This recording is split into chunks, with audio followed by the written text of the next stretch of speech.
Hi friends, Aitherea here, and today I'm going to be sharing my thoughts, opinions, and general experience with Dawntrail, and spoiler alert, I really liked it. I had a fantastic time playing through the MSQ, and I just kind of want to take a moment and fangirl and talk about the different things that I liked, maybe analyze some of the things that, I don't know, seemed like they had a lot of depth. I just want to talk about it because it's fun. And I do want to ask of you to please leave a comment, a positive one, sharing something that you liked about Dawntrail. Right now, there are so many mixed opinions and honestly negative Nancys. There's a lot of negative Nancys right now who are trying to yuck our yum, and it's so frustrating and disheartening to me to be like finishing this game, having had a lot of fun, and then feeling like I'm bombarded by people being nothing but critics about the game. It's like, I get that there's going to be parts, or I get that there's going to be people that don't like it, and I get that there's going to be people that have certain parts of the game that maybe they thought could have been better, but it just is like, for me, when I finish something that I like, all I want to do is like sit there and discuss it with somebody else and like have fun discussing it. So being bombarded by all the negativity is not cool. So please leave a comment sharing maybe your favorite character from Dawntrail, a favorite moment in the story, a favorite zone. Just please, I need some positivity. I really do. It's just so frustrating. Like literally there are even people who are like, well, I liked Dawntrail 7 out of 10 or even like 8 out of 10, but then all they do is talk about the things they didn't like about it. And I'm like, please, can we reverse that? Let's reverse that. Like, it's too early to be talking all this trash, okay? Like, can we at least let other people finish the story first? Can we give it a month or two? I feel like with Endwalker, at least my experience, everyone was super positive about it when it came out. The negativity only really came once Zepla made her video. Before that, though, like, I didn't really hear that many people, like, complaining about it. I don't know. I just feel like I'm in a space right now where all I hear is complaining. And I just want to like be in a space of happiness and joy where people who also like the story like I did share that with me. So please share some positive comments. That said, if you couldn't tell, this video will be full of spoilers. So if you haven't finished Dawntrail, now is your time to put this video in your watch later. Anyways, let's just get into it. So I think I'll start with the first part of the story because anyone who's finished probably knows that the story is kind of split into like two parts. They do connect, and I think they connect pretty well, but it is very different tones from the first part to the second part. So the first part is obviously going through all of the trials, all of the tasks to try and collect the little keystones so that we can find the Golden City, and by doing that, Wuk-Lamat could potentially win and become the Dawn Servant. So this first part of the story, I really liked. I really like adventure fantasy, and this was exactly that.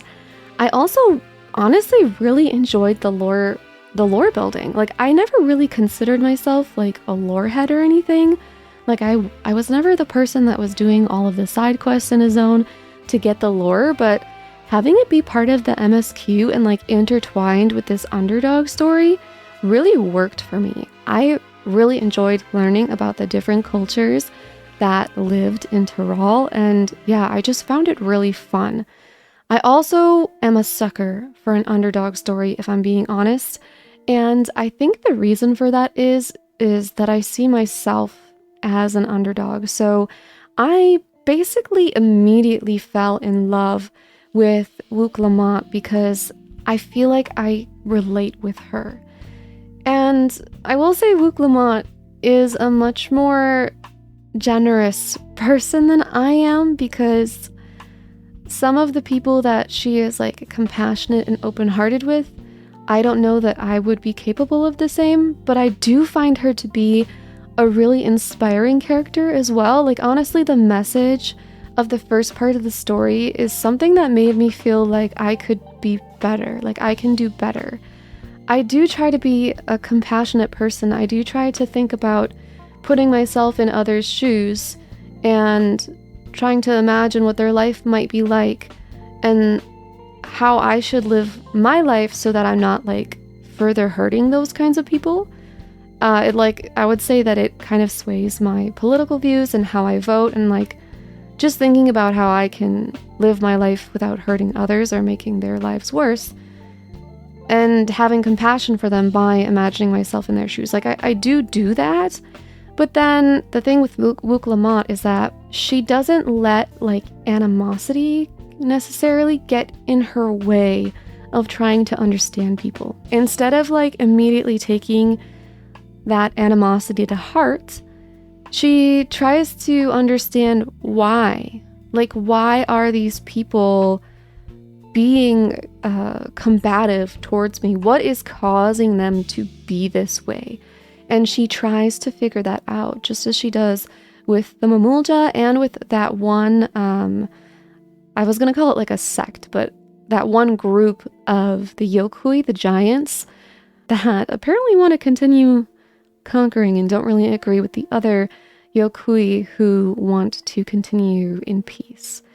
So I'm definitely not, like, me and Wook Lamont, like, we're not that alike, but we also are alike in certain ways, and I really, really related to her underdog story. So I think the reason that I related to her story so much is because at the very beginning, she is not even seen as competition. They have the scene where all of the competitors walk out and there's a crowd out there and they're all cheering and clapping and supporting all of the competitors, but Wook Lamont comes out last, and by that point, most of the crowd has left because they didn't expect her to even compete, because they didn't feel like she was competition at all.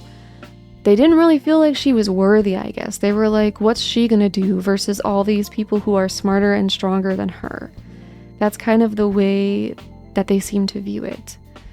And Wook Lamont herself, especially in the beginning before she kind of grows her bond with the Scions and the Warrior of Lights, she has a lot of insecurity. She realizes that she doesn't have any accomplishments the way her brothers do, and she feels lesser than them, and she puts on a front all the time, one that's easy to see through, but a front nonetheless, of kind of pretending like she is stronger than she is, or that she doesn't care. Like, they make it kind of goofy, like her having seasickness and stuff, but she tries to like pretend that she doesn't. She tries to pretend to be strong 24/7, and she even has a line later where she talks about how she always thought that she just had to be strong alone, and that if she couldn't do it alone, she wasn't good enough.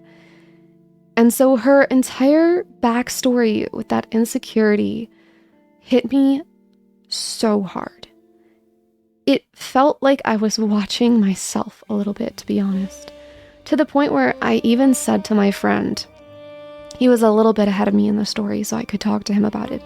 I even said to him that I feel like Wook Lamont has to succeed because I relate to her so much that her failure will feel like my failure, and it will hurt me more than I'm already hurting, I guess.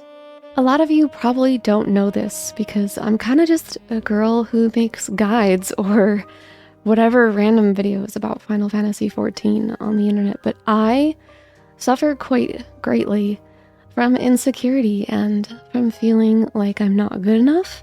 Wook Lamont, in the beginning, compares herself a lot to other people, to her brothers, and I do that too. I actually can't watch or struggle to watch other creators in the space because I struggle to not compare myself to them. I find myself constantly comparing myself to them and feeling like they're better than me, that I'm never going to make videos as good as other people, that my videos aren't like, I don't know, I sit there and like look and just feel like, look at what this person can do, and I'll never be this good, and I'll never be able to do it, and I'm never going to get anywhere, and I don't know why I do this to myself, but I just struggle so much with that insecurity and with comparing myself to other people. So seeing a character to exactly that. And not only that, but her having no accomplishments. I don't feel like I have any either. So seeing it, it was like I said, it was like watching myself a little bit. So I related to her so deeply that I immediately loved her. And of course, she's a lovable character otherwise. Because the cool thing about her is, like I said, she's so inspiring. Not only does she grow and find more confidence in herself, which is something that I hope I can do, but like I said, the way that she treats other people, the compassion that she has for them, even those that would show her animosity, is just a beautiful thing. There's actually a quote from Luc Lamont that I really wanted to share that I saved because I feel like it really perfectly underlines the message of the first half and also kind of explains why she's such an incredible character. So here's what she says. She says, "Inside or out, we're all just people, no matter what we look like or where we're born. When you're not used to all the color and variety, differences can feel like obstacles. But by learning more about what makes us different, we can also find common ground in places we never expected. Something new may become something you love, and someone you once hated might one day become your friend." Like Bakul Jaja. You'll never know unless you keep an open mind. And while it may feel scary, taking that first step towards understanding is always worth it. So I think the reason I love Luc Lamont so much as a character isn't just because I saw myself in her and found it inspiring that she grew and found confidence and realized that she could get help from other people and have other people be her strength. But it's also that she is so compassionate. She is determined, and she is excited to learn about other people and respect them and respect their culture. Something interesting we see with Kona is that he's not a bad person. Like when you look at all of the contestants, you can easily see that in terms of like good people and who you would want to be your leader, Luc Lamont and Kona are like the only people you'd really want on the throne, right? But Kona suffers from, he almost disrespects his culture in a way. And I don't know that he realizes this right away. But he kind of just is like, let's take all of this technology from Charlene to the extent that it's almost like erasing the cultures of Tyrol. Like he doesn't think a lot about preserving their cultures or their way of life. And while it is true that some traditions are old and no longer fit our modern society and need to be left behind, others are not bad things, you know? They're things that can bring the community together, and they can be fun sometimes.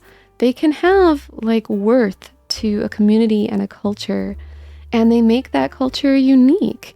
And it's those kinds of things that are so interesting when you're from a different culture to be able to learn about and possibly even participate in if the culture is open to it.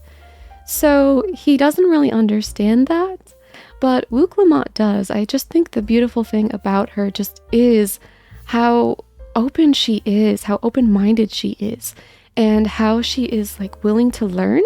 And then how she also accepts her own flaws, but like instead of seeing them as a bad thing and ruminating on them the way that I and probably so many other people do, she accepts them and realizes that she doesn't have to be perfect and that there are other people who believe in her, who are willing to help her, and they can be the strength that she needs in areas where she is weak. And that's why in the end, she asks Kona to become the Dawn servant with her, because she realizes that there are some things that she's not very good at. She's not super studied. So she asks him to be the vow of reason, because he has the wisdom and the knowledge and the study that she does not.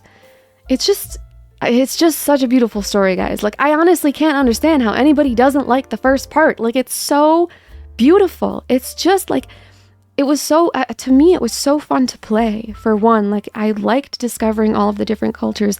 I liked having the rivalry with Bakul Jaja and the intimidation of Zoralja. Like, it was all woven together so nicely. And I know some people felt like it was slow, but I don't know. To me, the pacing was just fine. Like, I just had such a great time. And the message of it all is amazing because the, like, overarching message for the first part is basically to respect other people and to try and understand them, to have compassion for them.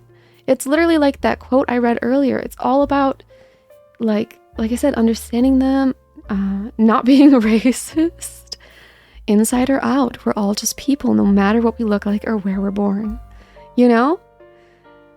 By learning about what makes us different, we can also find common ground in places we never expected. Something new may become something you love. The message of being open-minded and of going and talking to people directly, learning about them, learning about their culture, learning about their problems before making a judgment. That's what this is all about. I think right now we're in a political, like a socio-political landscape where people are so quick to just jump to like hating each other and even to like making assumptions. It's especially rampant on like Twitter and stuff, where you can say one thing and a person who doesn't know you will make an assumption about you, which is like so ridiculous.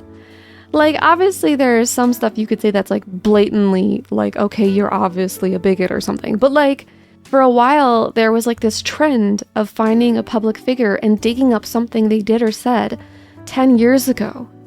And it's like, okay, well, 10 years ago, maybe they really were racist, and that's not okay. But are they racist now? It's hard to know because you don't know them personally, but just because they were 10 years ago doesn't mean they are now. 10 years is such a long time and people change. I have changed so much in 10 years. I am a different person now than I was when I was 20 or 15 or 12 or 25 or like, I am such a different person. You know, it's like I'm a different person than I was 2 years ago. Like, people are constantly changing, sometimes for the better and sometimes for the worst.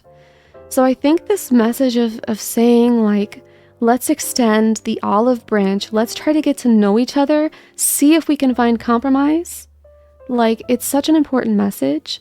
And also just like the message of compassion for other people, because we realize that the Mamulja are desperate. The only thing they can grow where they live is basically bananas. I can't remember the term for it in game. Nadul? They're not living in a very nice place. And they have this like tenuous peace with the Zabral, is it? The Hrothgar living in the forest above. And they're still not really happy. And they feel like they want a way out. And so we learn that actually we can probably solve at least some of their problems and create a better life for them, which will make them like they won't be so combative. And it will give us a better chance at a continuing peace and having just a good relationship with another culture and another people and being able to even become friends with them. Like, it's just an incredibly beautiful message. And some people might think it's too idealized. And it is idealized. I mean, Final Fantasy XIV has always been a game where the underlying themes are always hope. They're always positive. They're always optimistic, right? Even in the darkest of times, we look for the light. That's even in Endwalker, guys. That's even in Endwalker. It's always idealized. The game is always idealized. And so, yeah, there is some amount of idealization here, and our real world isn't quite so perfect that somebody like Bakul Jaja would change his ways, or like the whole culture kind of just flips. And that was one of the few things I had to pick on about the story, was I did feel like Bakul Jaja kind of flipped a switch. I think they laid the groundwork for it with telling you the history of the blessed siblings and how they were created and how desperate their society was. I think the groundwork was there. I just think the switch was flipped too quickly, and I wish they would have spent more time on it. Kind of like the idea and the concept were good, but the execution was a little, could have been better. But yeah, the other thing I like about this message, and this goes a little bit into part 2, some people are probably thinking, oh, it's idealized and like not everything can be good. But the cool thing is that even Wook Lamont, some people think she seems naive. I'm not sure I fully agree with that. But going into the second part, she realizes that there are times where talking it out doesn't work. There are times where learning about somebody's culture doesn't work. There are times when unfortunately you cannot come to a compromise. There are times when unfortunately the only solution is force. Wook Lamont, first and foremost, always tries to put her people first, and she always tries to put peace first. And that's an amazing thing. That is something that I think we should all, be striving for. Like every country in the world should be striving for peace first. Obviously, like I said, the world is not so perfect, but you do have this in the story as well, that sometimes peace isn't an option. And so in the second part, we do end up going ahead and fighting people. So let's move into the second part now. So in the second part of the story, Zeralja comes back. We didn't really even know he was gone, because in our timeline on the source, it's only been a week. It hasn't been that long, but he disappears. He doesn't come to the ceremony where Wook Lamont and Kona become the Dawn servants, which I was so happy about because I didn't think it was predictable. I know some people did. I did feel like possibly she would win, especially as the story went on. I was like, oh yeah, she's gonna win. But I kept thinking over and over, and I have this in my notes. I was like, I really think her and Kona would be amazing partners. He makes up for what she lacks, and she makes up for what he lacks, because he isn't as good with people as she is. He isn't quite as compassionate, even though he's a good person. He even says at one point that she eclipses him in every way, and he even makes a note of how she is willing to be compassionate and get to know and understand even these people, the Mamulja. I think a lot of people would have met their animosity with animosity, but she meets it with kindness and understanding. And because of that, she is able to, get them on her side and eventually solve some of their problems. So I think he's kind of more like me, the viewer, or maybe us, the viewer, where even if you are a compassionate person, I think a lot of us, when met with animosity, that's what we're going to give back. Usually, I think you receive the energy you give. And when someone is being rude, mean, combative, whatever, that's oftentimes the energy you want to give back if you don't just plain walk away, right? So even Kona kind of realizes that. So they really complement each other and make up for what the other lacks. Like I said earlier, Wook Lamont, not a very studied person. So I was long thinking that they should rule together and was glad that it turned out that way. I wouldn't say I predicted it. I just hoped it would happen. And it did. So that was really cool. But yeah, Zeralja comes back and he ends up attacking Tuliolal, because now he's kind of gone into his crazy daddy issues era where I think the first part of the story actually is really about insecurity, not just for Wook Lamont, but for Zeralja and Bakul Jaja too. A little bit Kona, but not quite as bad with Kona. I think Kona does have a little bit of insecurity because, like I said, he does say that Wook Lamont eclipses him in every way, but he doesn't seem to be quite as far on that scale of insecurity as the other characters. Obviously, Bakul Jaja has insecurities about being able to succeed for the sake of his people, the Mamulja. The other thing that I thought was really interesting was there's a time when Wook Lamont says she doesn't understand why he tried so hard to cheat instead of just using his own strength, because she could actually see that he was a strong person, because he was. And we see that later in the story when he protects Tuliolal.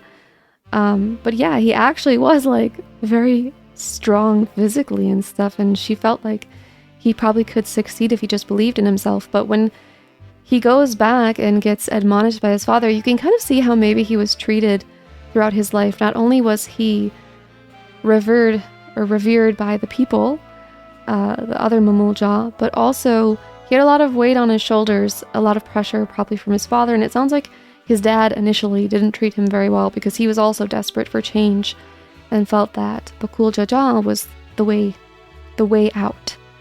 So they all are kind of holding on to these insecurities. For Zaralja, insecurities and pressures and things like that. But for Zaralja, definitely the pressure of being the resilient son. They said that his birth was a miracle, that the blessed siblings in themselves are already very rare. And as we learn through Bakul Jaja's story, not only are they rare, a lot of them do not survive birth. They aren't able to, I think, hatch, because I think they come out of eggs. I don't know. But they usually don't survive after they're born. So not only is it already rare for a blessed sibling to be born and to survive, apparently blessed siblings almost never have children, to the point where it was thought to be impossible. They were thought essentially sterile. And so Zaralja is this miracle child, the resilient son.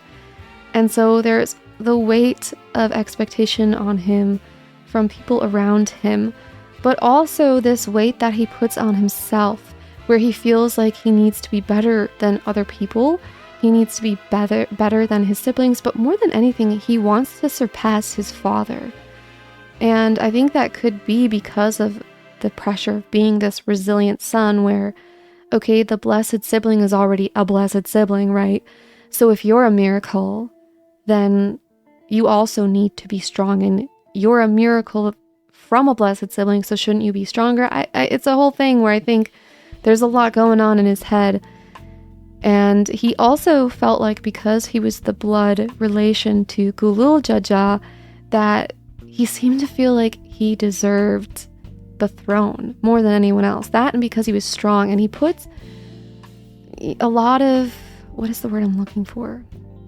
He kind of felt like strength is like the most important thing, more important than anything else, which was kind of his greatest flaw, that he didn't understand that while strength is important and can help you protect people, like, what's more important is also caring about the people and wanting them to lead happy lives, which even in part 1, he did not seem to really want that. He kept saying how he felt that the people needed to suffer to learn that they're taking peace for granted, which is such a twisted way of thinking. And we also get those scenes with Kryl feeling deeply unsettled by what she senses in him through her power, the Echo. So from the start, he was always kind of a sussy character, but in part 2, he really loses all of his marbles. He gains power through Alexandria, through Sphene and their technology. And he comes back and attacks his own people, because now his greatest goal more than anything, and I think he can kind of kill two birds with one stone in this. If he starts a war with his own people, not only is he teaching them the value of peace that he apparently thinks they need to know through war, but he is also able to prove that I'm stronger than Gulul Jaja. Look how I will completely conquer you. You chose Wuklamot and Kona. You chose these people who are not stronger than me. So let me prove that I am the strongest and I am the most fit to rule, because now I will come and I will attack and conquer Taral, and especially Tuliolal off the bat. It's starting with Tuliolal. So yeah, he loses his marbles. But what's more, I think there's a lot of interesting kind of story thread throughout here, but what was more interesting to me was, of course, the story of Alexandria itself and the way that they use souls and what they call them soul cells. I think the most interesting thing about part 2 is just all of the philosophical kind of questions that it gives you, especially with the morality of the use of souls, also our sense of self. I think a lot of us, whether you're religious or not, have this concept of a soul. I am not religious. I'm agnostic. And even I feel like I have a concept of a soul where I'm while I do feel like I don't necessarily know what I believe exists in this world, I'm like, I don't know if there's a heaven, I don't know if there's an afterlife, maybe there is, maybe there isn't, maybe we get reborn, and we go through this cycle of life, similar to what's in 14, where you go to the ethereal sea and then you get reborn later. It could be anything. I don't claim to know that. That's why I'm agnostic. But it does get you thinking about the value of a soul. And for me, I would say that I always did believe in a soul a little bit. Like, I felt like if there is going to ever be an afterlife, then it would mean that I would have a soul. I think there's also the possibility that I die and that's it. There's nothing. Blackness, darkness, I'm erased. But sometimes I feel like maybe our soul is what makes us who we are, and that seems so important that without a soul, we would just be like a body, possibly a puppet, or possibly just nothing, just dead. So in this story, you're actually able to take people's souls and give them to other people, and they just erase the memories so that the soul can be reused. And I think it does make sense in the context of Final Fantasy XIV, because we know that people are made of ether, and their souls are made of ether. And so what happens with the soul is they extract the soul ether from the memories. They just basically purify the soul ether, and then it can be reused. And it's just such an interesting concept, because when you get to Alexandria and you learn about the Endless, there are times where even the characters themselves, like Kafkiwa, I think, Erenville's mother, her name is so hard to pronounce, she even uses the word facsimile to talk about the Endless. And I think one thing that we can agree on is that they are dead. The way I like to think about it is the Endless had their turn at life. They had their turn, it ended, and then Sphene is trying to allow them to keep that turn endlessly. But in doing so, they have to be fed ginormous amounts of ether because their existence is unnatural, and it goes against the natural order. A lot of the things that Alexandria does, even the creation of the soul cells, technically goes against the natural order of the world as we know it. And so it requires ginormous amounts of ether to keep the Endless going, and that ether comes from other people. So Sphene's greatest goal is to preserve the Endless, to have nobody truly die, and to do so she needs to kill people. I hate Sphene with a burning passion, and I think the reason is because she felt suspicious and fake to me from the beginning. I was super in it with Alize, because Alize was like, don't trust this girl, and I was like, you're right, Alize.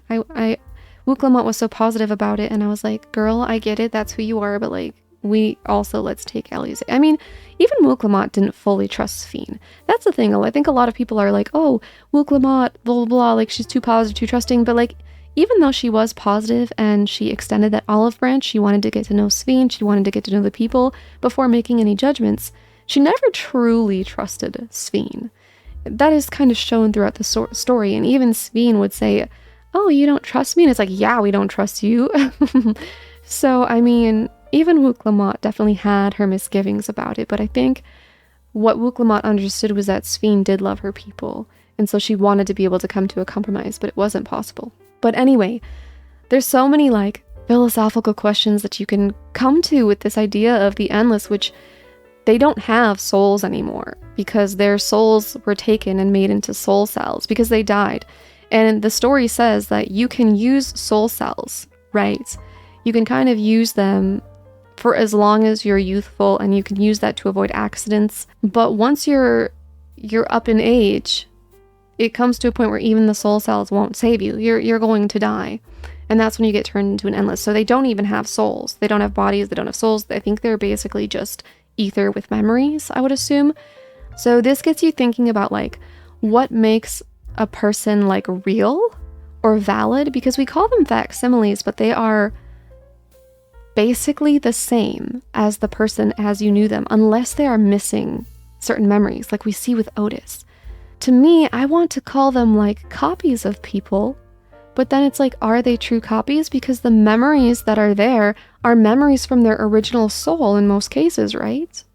So you have this interesting discussion, or like, it's very thought-provoking, whether you discuss it with another person or you just discuss it with yourself in your head, where you think about, like, are they as valid, like, how fake are they is kind of the question, because those are the memories from their soul. And while we know that they technically died, their body died, and they reached the end of their life, are the memory, like, what makes a person a person? That's what it comes down to. Is it their memories that make them who they are? Because if it is, and these memories just get attached to ether, then like it's still them, right? Or do we just see them as a copy of who they used to be and not who they truly are because the soul is missing? But like, how much does the soul matter? And like, it's such an interesting thing to think about. Obviously, their existence means that other people have to die, so it's not okay. And that was what I hated about Sphene. I hated her so much. And I think like I said, I hated her because she felt fake. Like from the beginning, she was not telling the whole truth. Her smile felt fake to me. I do think she did love her people, but the other thing was she just felt like a big hypocrite. She's like, I love my people and I'm gonna save them, and I understand how you feel, Wuklamot, about loving your people, but also I'm gonna kill them all. But also, she was programmed.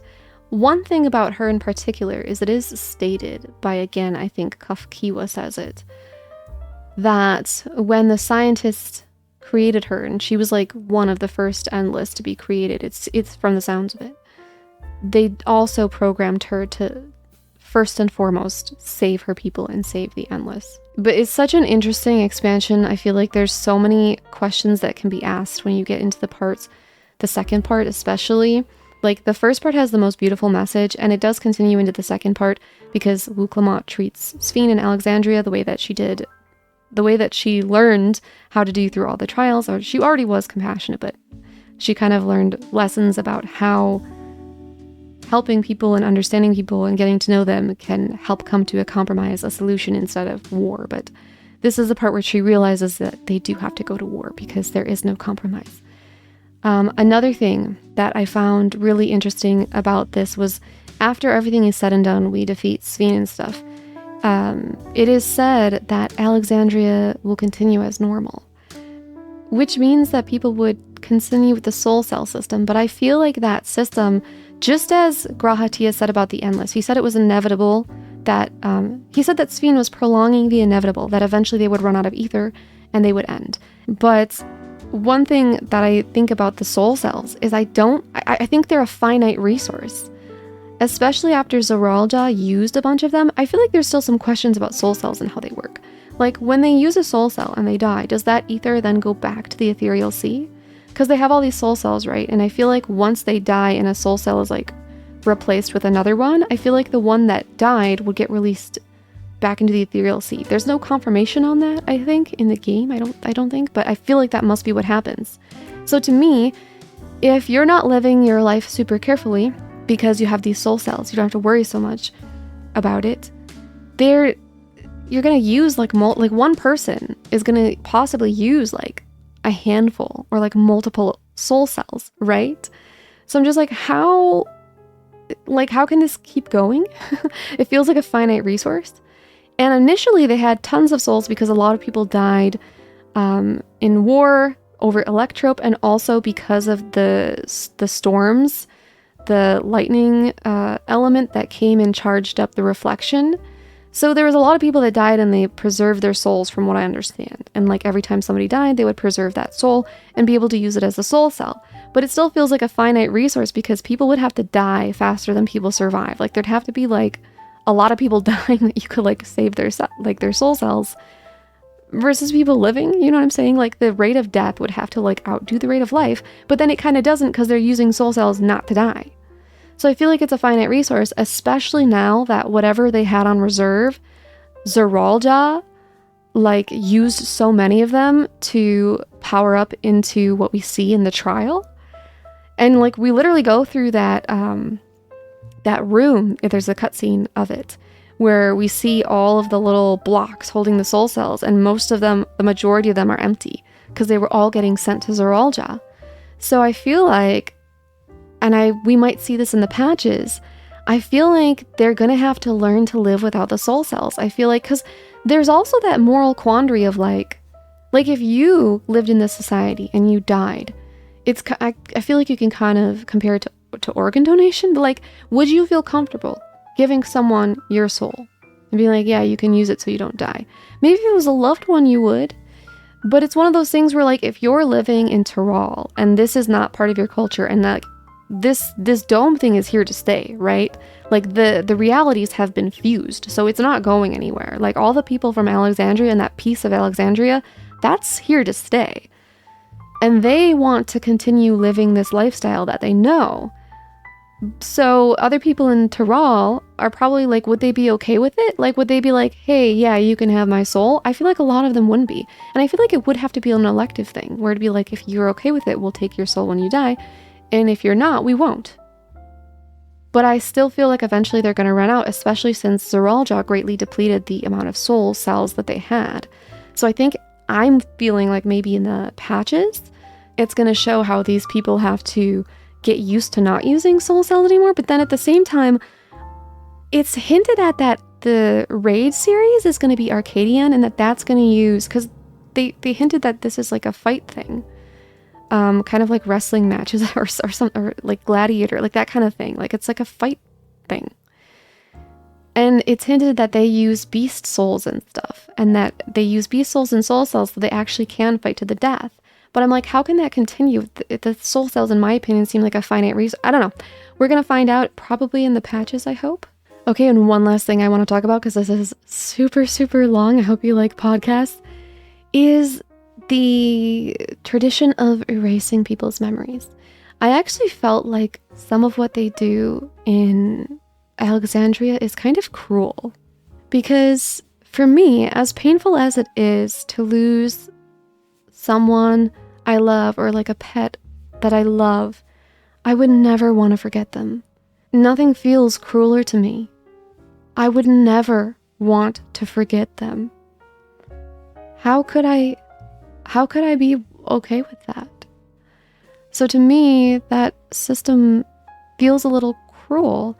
The other thing I was curious about with how this works is that I believe that we as people help shape other people's lives. We are experiences in other people's lives, and it's through experiences that people change and grow. So if you never meet so-and-so and you never learn XYZ from them, who are you today? You'd be a different person, right? So how do they not become different people after forgetting those people who caused them to have certain experiences? That's something I don't understand. And I do wonder if it's like they remember the experience but not the person. I don't know. That's something I don't get and kind of don't agree with. And maybe to me is slightly a plot hole. Another thing that I was thinking about is they say that like because of the amount of ether needed, there's not actually that many endless, and that some of the endless have been kind of reborn in a way more than once. Like there was the one guy who was looking for his sweetheart, who said that this wasn't his first time being an endless. And so it seems like, endless can only be created based on how much ether there is, and sometimes some of them probably poof out of existence because there's not enough ether to support them, and they might later get created again and have the memories both apparently as an endless, because this guy remembered that he was endless before, and then from their actual life. And I'm like, if they remember their actual life and they remember people from their life, which we know they do, because this guy who was looking for his sweetheart, he said they didn't get to be together in life and they got the opportunity. And this is another thing that's so thought-provoking, is like, is this really, it feels like it's like a miracle and a curse at the same time. Because to me, they note that like there's not that many endless, and that a lot of them go there and like, hold on, I feel like I have a note on this somewhere. Okay, Graha Tia says, given the circumstances, the chances of existing concurrently with an acquaintance would be slim indeed, and slimmer still for a loved one. So this means that as an endless, you presumably have all of your memories, but you have no one.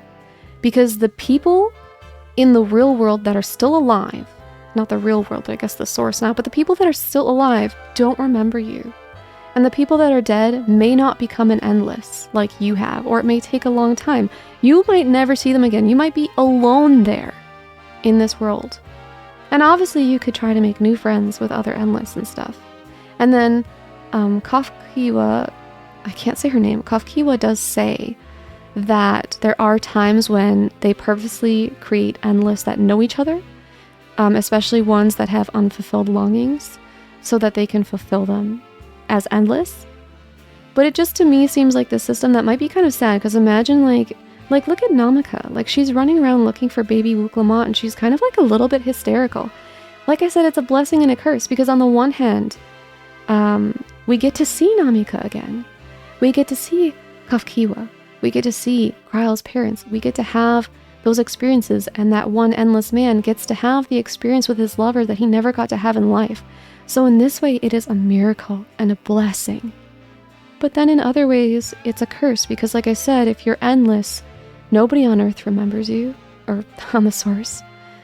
Or I guess whatever reflection Alexandria was on before it came to the source, they don't remember you because their memories were taken away. And that's the other thing too, that I was like, you took away everybody's memory because you were like, oh, they'll live forever. But by taking away their memories of the people who died, they don't live forever. I think the Yokui are on point, where they say that people can live through us if we only remember them. And that's why they make their sepulcher? I can't say the word. But that's why they make those graves for them. And when we go and erase the terminals, unless we are able to restore the memories of those people through the regulators, which probably we could, but we don't actually seem to do that in the story, then all the people on the source, all the people that are real, alive, not endless, will forget all of the people that have been stored as endless. They will forget all of the endless because they already forgot them. So to me, like, if they live on in your memories, but then they're created and they're made endless and you're forced to forget them, and then we went and shut them all down. And I mean, obviously part of the story was us going through and purposely meeting them to try and remember them so that somebody would remember them and live by that Yokui tradition of living on through memories. But by destroying those terminals, or shutting them down, I should say, and destroying the endless, now they're truly gone, like for good, because nobody remembers them except for us, I guess. And to me, that is like really sad. And obviously that wouldn't have happened if Sphene and Alexandria didn't live in this way where they make people forget to spare them the grief. But to me, it doesn't feel worth it. I much prefer the Yokui idea of just remembering those people and building graves or monuments to them, writing their story down and remembering them and having them live on that way. And in that way, they could be endless, not in this perverted way of stealing life from other people so that the dead can live on. It's just such an interesting story, guys. It's such an interesting story.